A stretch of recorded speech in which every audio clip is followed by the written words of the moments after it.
Olá, meus amigos de todo o Brasil, de onde estejam nos vendo nesse momento, de qualquer parte do mundo. Um abraço aos brasileiros que estão mundo afora, porque desencantados aqui com o nosso país, e nós temos a esperança de que voltem o mais rapidamente possível. Eu hoje vou falar sobre algo muito importante. Eu quero que você preste bem atenção. Há uma conspiração, sim, contra a Operação Lava Jato e ela corre um sério risco.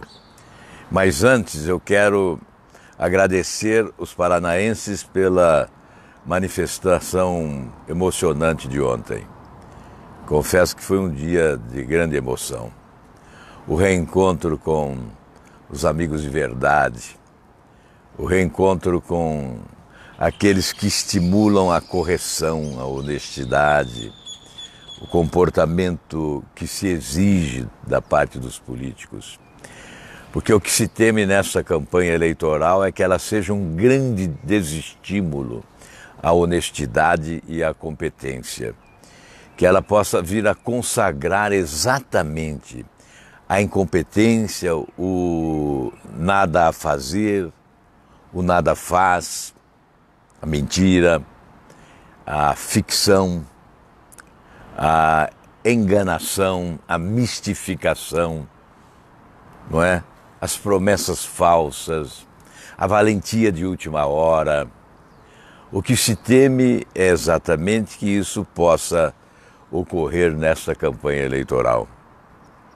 Então, uma manifestação como essa de ontem, aqui em Curitiba, na chamada Rua das Flores, não só foi emocionante, foi motivadora, para dizer, olha, vale a pena sim, vale a pena ser honesto, vale a pena ser correto, vale a pena ser digno, vale a pena combater corrupção, vale a pena abrir mão de privilégios, vale a pena ser verdadeiro, ser franco, falar com a alma, com o coração. É essa mensagem que eu recebi ontem, neste abraço do Paraná, num momento difícil, nesta solidariedade que diz, vá em frente, porque vale a pena sim. Não importa qual o percentual dos que entendem que vale a pena, mas por menor que seja esse percentual, é gente digna, que merece a decência de quem os representa. E é o que nós estamos fazendo. Muito obrigado de coração a todos os que compareceram. Olha, não há um militante pago na minha campanha. Aliás, vocês verificaram ontem que não há nem microfone na minha campanha. Não há nada a não ser aquilo que é feito espontaneamente. Se há um adesivo, é porque alguém fez espontaneamente. Se há uma bandeira, é porque alguém confeccionou espontaneamente.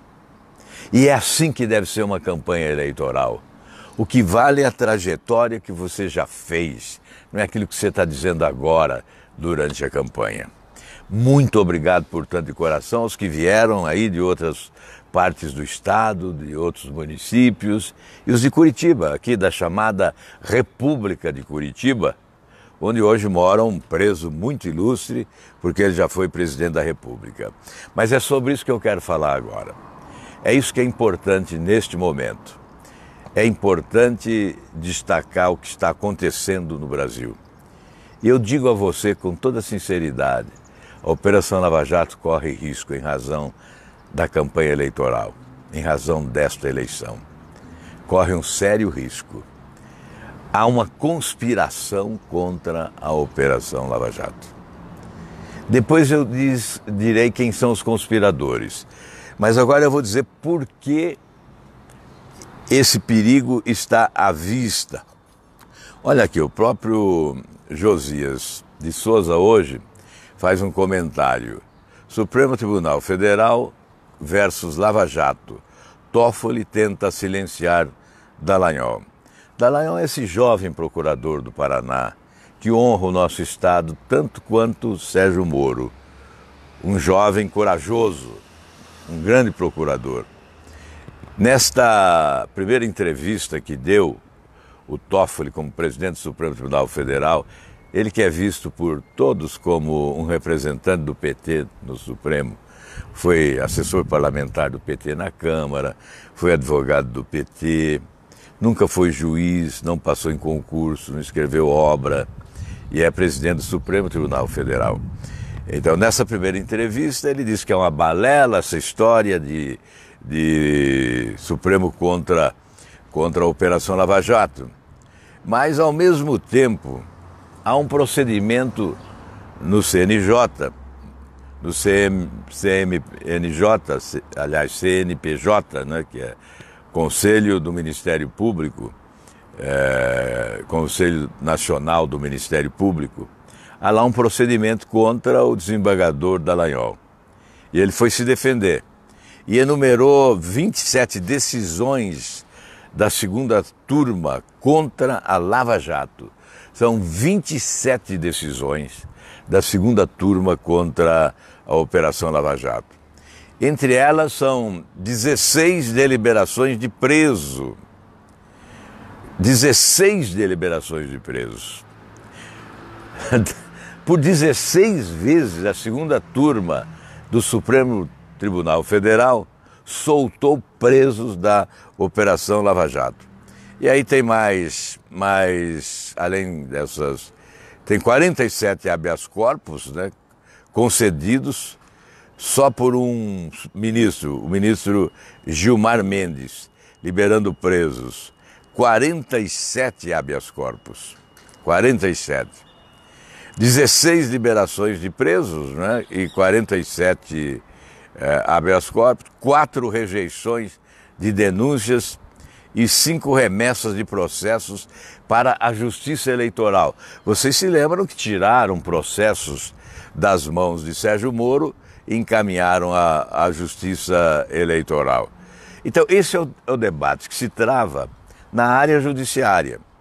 Mas o pior é o que está ocorrendo na campanha eleitoral. Na campanha eleitoral também há a clareza em relação ao combate à Operação Lava Jato. Está sendo possível, nesta campanha eleitoral, deixa eu ver aqui, nesta campanha eleitoral está sendo possível identificar aqueles que têm medo da Operação Lava Jato e aqueles que são favoráveis à Operação Lava Jato, não é?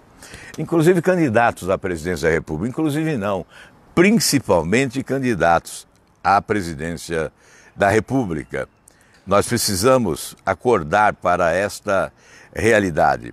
Nós temos que cuidar dos procedimentos que ocorrem agora em relação à Operação Lava Jato para denunciar eventuais desvios que venham a ocorrer em meio à campanha eleitoral. Mas esse procedimento aberto contra o Dallagnol é uma tentativa de amedrontar os investigadores da Operação Lava Jato.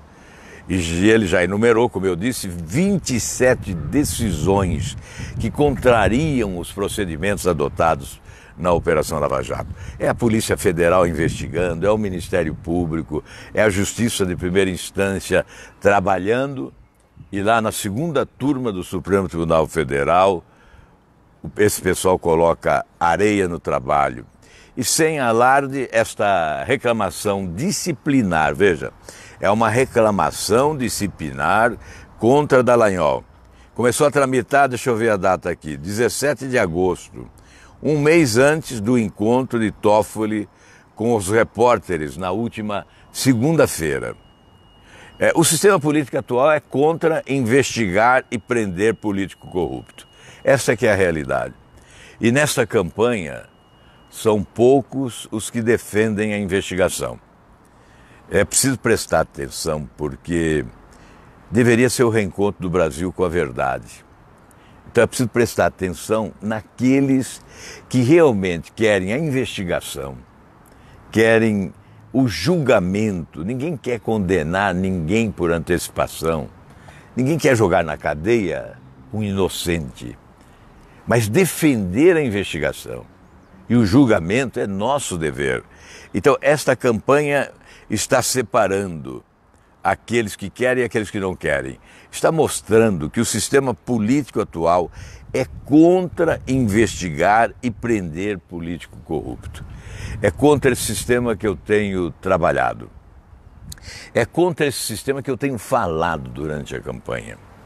Quando eu falo em refundação da República e tento explicar a amplitude da refundação da República, é porque eu quero destruir esse sistema político que é a favor dos corruptos. Acostumaram com a impunidade e não admitem que os trabalhos que estão sendo realizados por profissionais que integram a área judiciária na Polícia Federal e no Ministério Público e na Justiça se tornem uma regra definitiva no país. Preste atenção no que eu estou dizendo. Quando eu falo, olha, convidei o juiz Sérgio Moro para ser ministro da Justiça, é de um lado uma homenagem porque ele é ícone de uma nova justiça no país. E de outro lado é simbólico, porque isso significa que o que eu desejo mesmo é que a Operação Lava Jato se consolide definitivamente como uma política de Estado no combate à corrupção. Eu não estou falando grego. Há jornalista que não entende. Mas de má fé fazem perguntas a alguns jornalistas tentando debochar desta atitude, tentando fazer com que as pessoas acreditem em tratar-se de um oportunismo de véspera da eleição, pois não é. Não é de hoje que eu homenageio o Sérgio Moro e ele não precisa das minhas homenagens. Ele tem sido homenageado mundo afora por gente mais importante do que eu. Mas eu faço questão, em nome dos brasileiros decentes, dignos, de homenagear Sérgio Moro, Dallagnol, o juiz Bretas, todos aqueles que têm coragem de enfrentar a corrupção, a Polícia Federal, o Ministério Público. Faço questão de homenagear. Mas essa proposta na campanha de Sérgio Moro, ministro da Justiça, teve esse objetivo. A pergunta, você perguntou para ele, consultou ele aceitou? Isso não importa. Eu estou prestando uma homenagem e estou tentando simbolizar o que eu desejo para o futuro do país, que é uma postura ética de quem governa, elegendo sim os procedimentos da Operação Lava Jato como definitivos no combate à corrupção. Ou seja, uma política de Estado no combate à corrupção. Eu denomino de uma tropa de elite comandada pelo presidente da República no combate à corrupção no Brasil, para melhorar a nossa imagem no exterior, para trazer de volta as empresas, os empresários, os investimentos que se recusam a vir porque aqui há um lamaçal de corrupção, um vergonhoso lamaçal de corrupção, que nós queremos limpar, jogando a água no último degrau da escada para lavar até embaixo. É isso que nós queremos, por isso nós anunciamos sim Sérgio Moro como ministro da Justiça. Se eventualmente ele não puder aceitar, como é provável, eu direi a ele, nos ajude a escolher alguém com o seu perfil para ser ministro da Justiça, porque na verdade o que nós desejamos não são nomes de Sérgio Moro, de Dallagnol, de Bretas, de Miguel Reale Júnior, de René Dotti, de Modesto Carvalhosa, de juristas de bem desse país.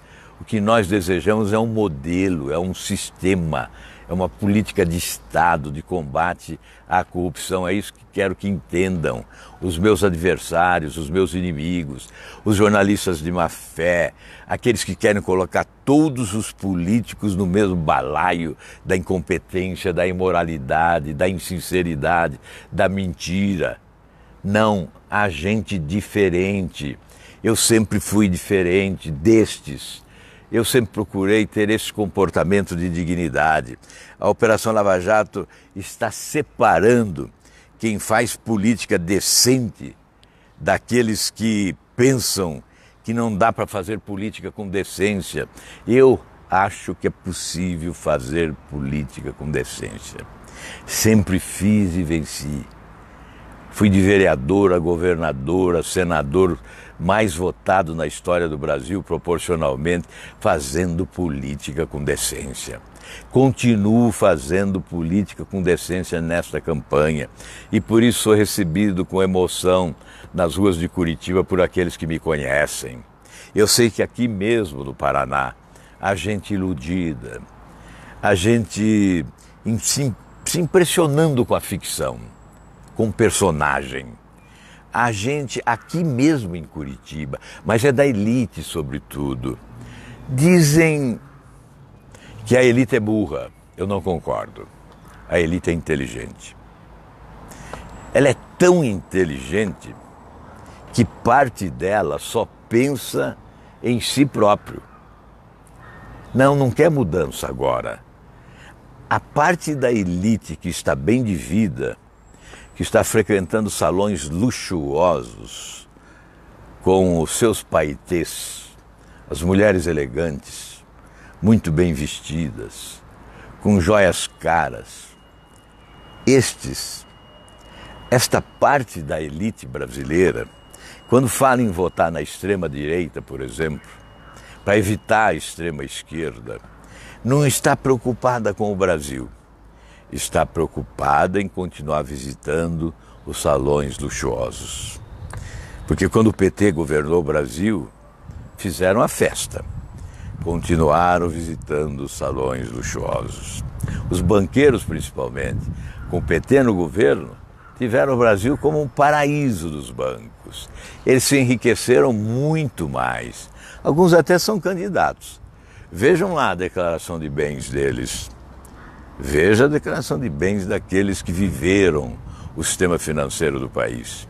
Hoje são mais de 60 milhões de brasileiros devendo aos bancos do Brasil. Mas os banqueiros ficaram muito bem. Até aqueles que puderam ficar escondidos da política durante todos esses anos, engordando a sua conta bancária para aparecer agora. Me chame que eu vou. Até estes, que inclusive alguns percorreram aí as hostes governamentais, né? Não só quem é candidato, quem não é também, representantes de bancos e de banqueiros, percorreram as hostes governamentais. Estiveram em ministérios, estiveram no Banco Central, trabalharam para consolidar esse monopólio de bancos no país. Esse monopólio de bancos, que foi suportado pelo PT, foi sustentado pelo PT, foi abastecido pelo PT. Esse partido que abastecia fora as ditaduras sanguinárias e corruptas, como a da Venezuela, de Cuba, jogando dinheiro fora, bilhões do Brasil para alimentar ditadores sanguinários e corruptos que possuem bilhões em Nova York ou em outras partes do mundo e esmagam os seus povos na pobreza e na violência, na Venezuela, em Cuba, no Equador, na Bolívia, os países da África, as ditaduras africanas, como essa Guiné Equatorial, que chegou aí com 16 milhões de dólares na algibeira, 16 milhões de dólares em plena campanha, coincidindo com os milhões que vieram em caixas de uísque em outra campanha eleitoral e desembarcaram no mesmo aeroporto de Viracopos de Congonhas. As investigações não esclareceram. Nós somos obrigados a ficar suspeitando, porque essa Guiné Equatorial, por exemplo, teve dívida perdoada, teve dívida anistiada pelo governo do PT. E essa Guiné Equatorial, com o seu ditador e com a sua ditadura, foi homenageada no Carnaval do Rio de Janeiro. E agora aparece com 16 milhões de dólares na algibeira, nas malas.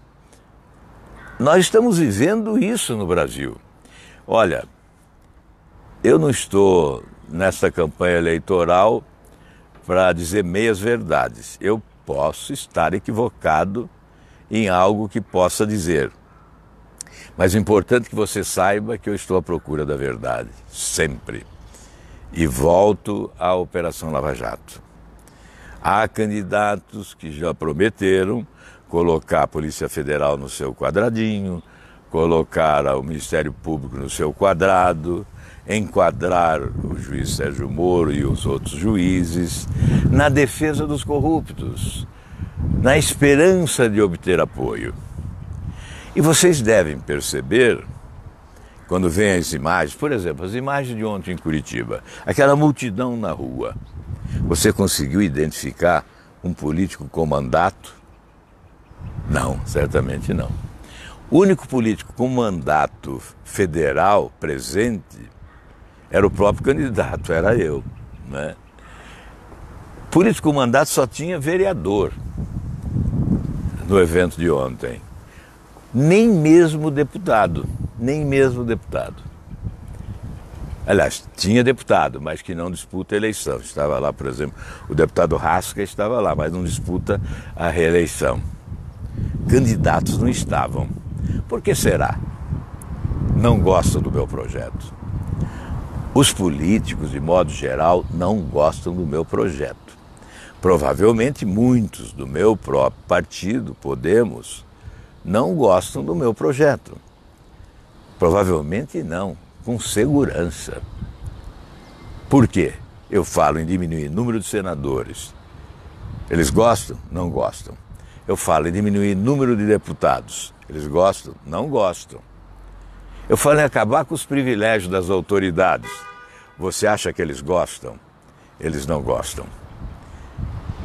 Por isso, eu não tenho esperança de ter ao meu redor centenas de políticos na campanha eleitoral. Mas eu tenho esperança de ter a população consciente, inteligente e lúcida, separando o joio do trigo. Nós estamos caminhando para uma decisão muito importante. A eleição é dia 7, é logo ali. Nós teremos 3 debates, o debate do SBT, o debate da Record, depois o debate da Globo. Esse horário eleitoral é uma miséria para nós, né? Você provavelmente, acho que não viu nenhuma vez eu falando no horário eleitoral, porque só se tiver muita sorte e coincidir ali, você acabar vendo. É uma vez por dia, uma inserção por dia, enquanto outros têm muitas, né? Muito tempo. Vocês perceberam que eu não tenho recursos. Essa semana eu quero pedir perdão ao Nordeste brasileiro. Eu não fui a Recife, não fui a Paraíba, não fui a Natal, no Rio Grande do Norte, nessa semana. Estava programado para ir, não fui por falta de recursos. Essas viagens mais alongadas, elas custam mais caro. E nós não podemos ir sozinhos, nós temos uma equipe. Por isso, não foi possível ir ao Nordeste. Eu procuro chegar ao Nordeste através das redes sociais, através desta comunicação, pedindo o seu apoio. Olha, podem confiar. Eu estou aqui com esse objetivo, chegar à presidência da República. Não pensem que essas dificuldades nos atemorizam. A covardia não é parte do meu dicionário político. A traição, muito menos. Trair aqueles que confiam em mim nesta hora. Quando alguém diz, olha, é preciso que no centro alguns renunciem em favor de alguém. Eu falei, mas como eu vou trair aqueles que confiam em mim, que acreditaram no meu projeto de refundação da República, de rompimento com esse sistema devasso, esse sistema deteriorado, apodrecido, desse sistema que exala mau cheiro da corrupção, a ruptura com esse sistema.